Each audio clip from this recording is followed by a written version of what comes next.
Bem-vindos, meus amigos, a um reino onde o véu entre a realidade e o pesadelo se torna tênue.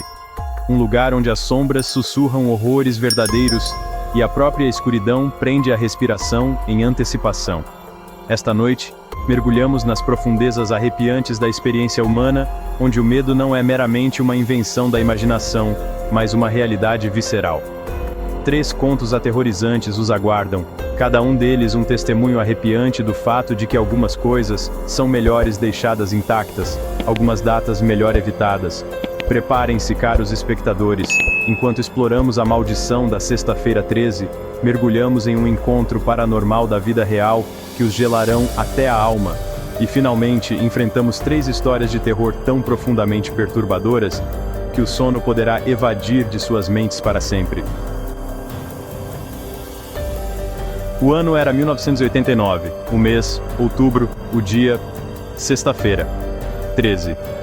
Um dia envolto em superstição, um dia sussurrado como amaldiçoado. Foi neste dia, sob um céu carregado de presságios, que uma série de eventos infelizes começou a se desenrolar em uma pequena cidade da Pensilvânia. Começou de forma inocente, uma sequência de pequenos contratempos. Um gato preto cruzando o caminho da Sra. Hathaway, a bibliotecária da cidade, enquanto ela caminhava para o trabalho. Um espelho se estilhaçando na barbearia local, espalhando fragmentos de vidro reflexivo pelo chão.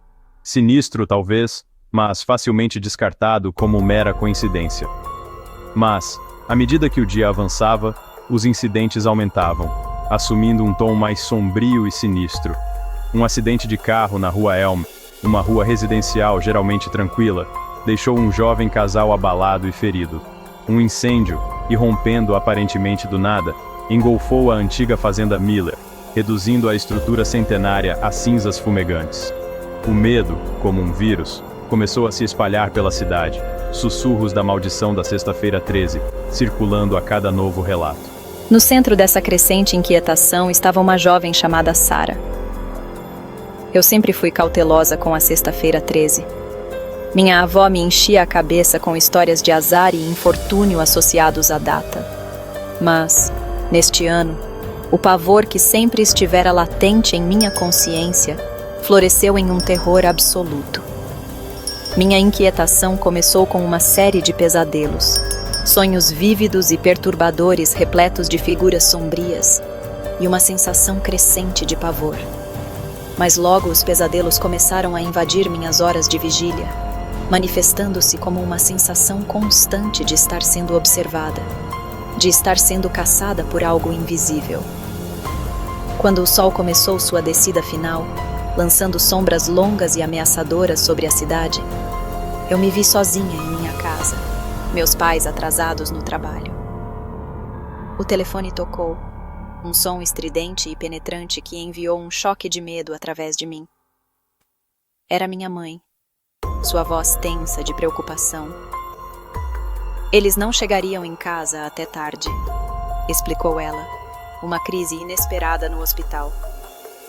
Sozinha. Na Sexta-feira 13. Com as histórias dos eventos do dia ecoando em minha mente, senti uma onda de pânico me invadir. Tentei racionalizar meu medo, dizer a mim mesma que era apenas minha imaginação, alimentada pelos eventos do dia e pelas histórias da minha avó. Nossa próxima história nos leva às vastas planícies rurais de Montana, onde a imensidão da terra só é superada pela profundidade de seu silêncio.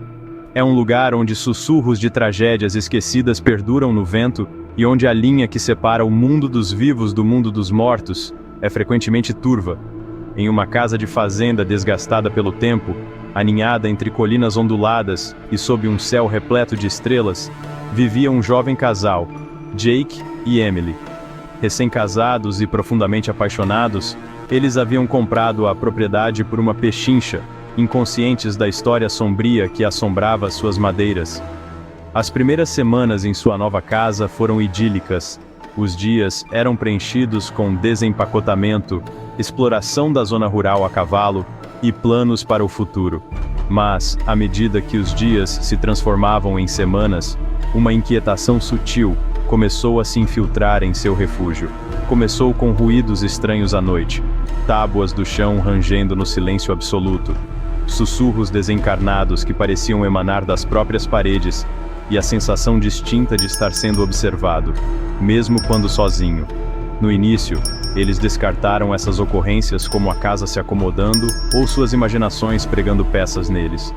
Mas os incidentes aumentaram. Objetos se moviam sozinhos, desaparecendo de um lugar apenas para reaparecer em outro, aparentemente desafiando toda a lógica. Luzes piscavam e se apagavam sem explicação, mergulhando a casa em uma escuridão perturbadora.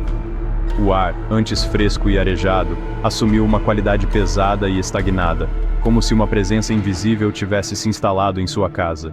Em uma noite particularmente fria, enquanto eu me sentava perto da lareira, absorta em um livro, senti uma corrente de ar frio girar ao meu redor, apesar do fogo crepitando alegremente na lareira.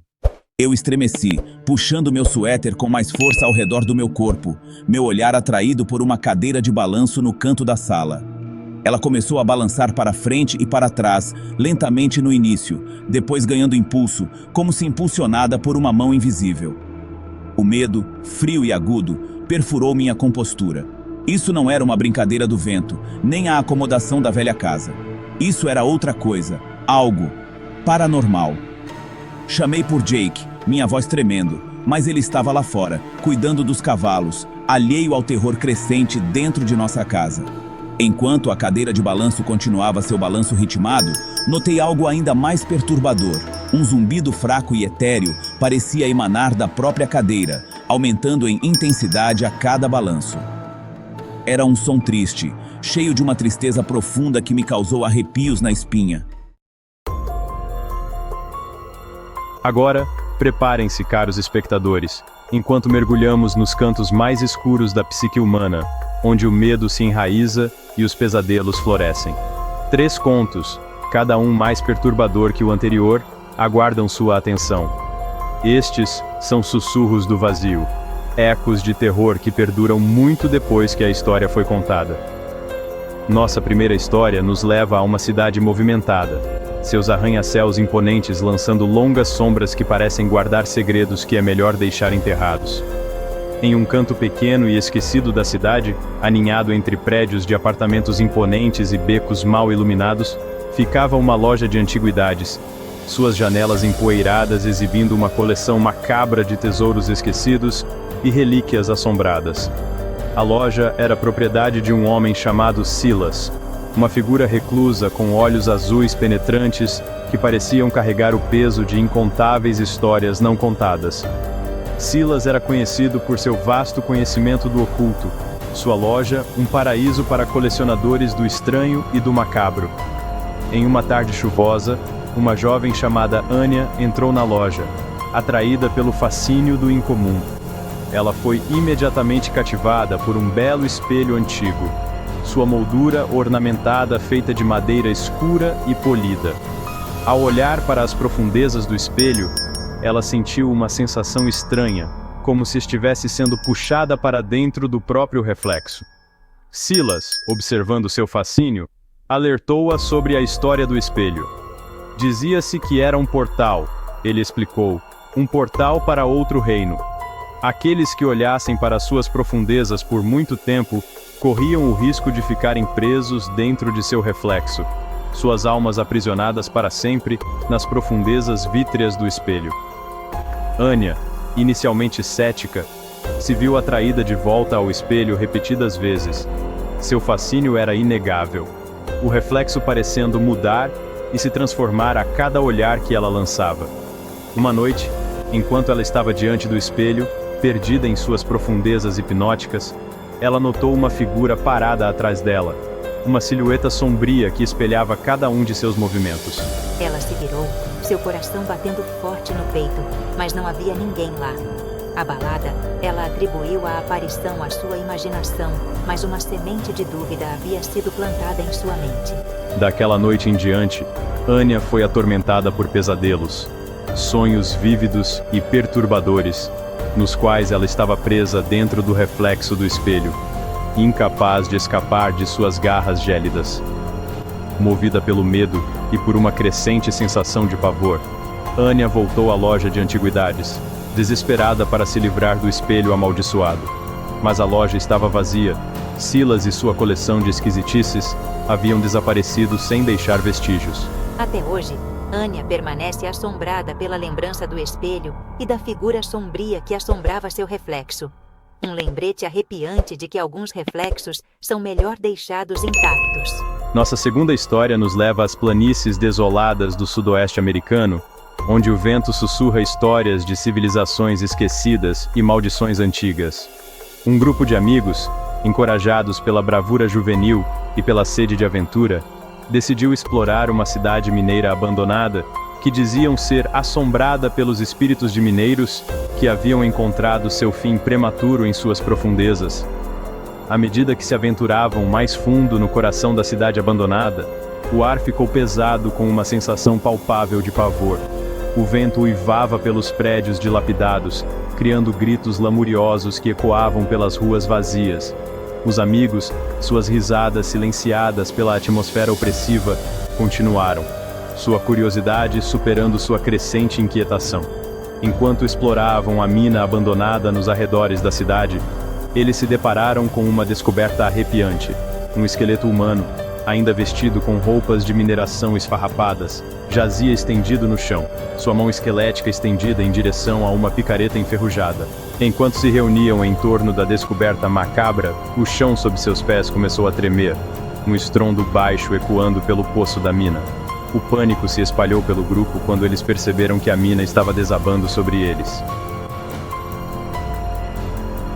E assim, meus amigos, emergimos das sombras, nossas mentes assombradas pelas histórias que compartilhamos, nossos corações ainda acelerados pelos encontros com o desconhecido. Mas lembrem-se, estas não são apenas histórias, são vislumbres dos cantos mais escuros do nosso mundo, um lembrete de que o medo é uma força poderosa, uma força que pode persistir muito depois que as luzes forem acesas.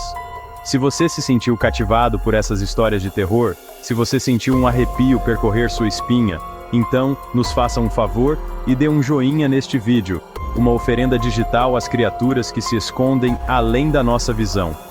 Compartilhe essas histórias com seus amigos, se tiver coragem, e inscreva-se em nosso canal para mais explorações no coração da escuridão. Até a próxima, durmam bem, e lembrem-se, as sombras guardam mais do que apenas escuridão. Elas guardam nossos medos mais profundos. Você já se pegou arrepiado mesmo sabendo que é só uma história? Pois é, as histórias de terror têm esse poder. E hoje eu vou te contar como você pode transformar suas noites de acampamento ou aquele recreio sem graça em momentos inesquecíveis, mas com um toque de medo. Então, se você é fã de histórias de arrepiar, já deixa seu like e se inscreve no canal para não perder mais nenhum conteúdo como esse. Eu sei como é. Você está lá, na roda de amigos, e todo mundo começa a contar aquelas histórias de terror que fazem o coração disparar. Foi exatamente por isso que eu criei o e-book Galeria do Terror. Um compilado de histórias de arrepiar, baseadas em fatos reais, que vão garantir que você nunca mais fique sem ter o que contar. Nesse e-book, você vai encontrar desde contos curtos, perfeitos para aquele momento rápido de diversão, até histórias mais longas, ideais para mergulhar fundo no medo. E o melhor de tudo, você pode ler ou contar essas histórias em qualquer lugar, seja no acampamento, na escola ou em uma noite de amigos. Eu mesmo já testei várias dessas histórias, e acredite, é incrível ver a reação das pessoas. Aquele silêncio mortal seguido pelo grito de susto. Não tem preço.